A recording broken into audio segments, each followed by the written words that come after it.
حضرت سیدنا عثمان غنی رضی اللہ عنہ کی شہادت کے بعد حضرت سیدنا علی المرتضیٰ رضی اللہ عنہ خلیفہ منتخب ہوئے.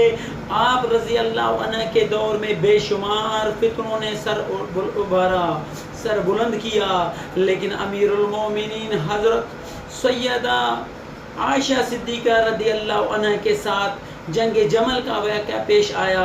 حضرت امیر معاویہ رضی اللہ عنہ نے حضرت سیدنا عثمان غنی رضی اللہ عنہ کا قصاص طلب کیا. اس دوران جب جنگ کا خطرہ لاحق ہوا تو حضرت سیدنا امام حسن رضی اللہ عنہ نے جنگ بندی کروائی.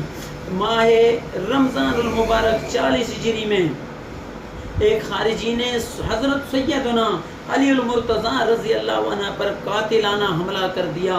زخمی ہونے کے بعد 3 دن تک آپ رضی اللہ عنہ زندہ رہے. اس دوران آپ رضی اللہ عنہ سے حضرت سیدنا امام حسن رضی اللہ عنہ کی جانشینی کے بارے میں پوچھا گیا. اس پر آپ رضی اللہ عنہ نے فرمایا کہ نہ میں حکم دیتا ہوں اور نہ روکتا ہوں. تیسرے دن آپ رضی اللہ عنہ کا وصال ہو گیا.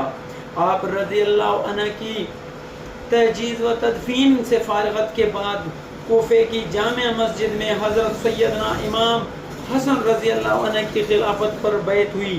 روایات کے مطابق اس وقت 20,000 سے زیادہ لوگوں نے آپ رضی اللہ عنہ کے ہاتھ پر بیعت کی.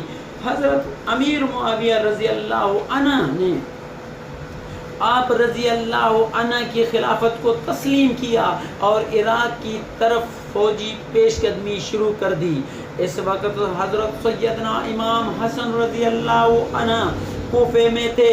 انہیں عبداللہ بن عامر کی پیش قدمی کی اطلاع ملی تو وہ بھی اہل عراق کو ساتھ لے کر مقابلے کے لیے مدائن کی طرف روانہ ہوئے.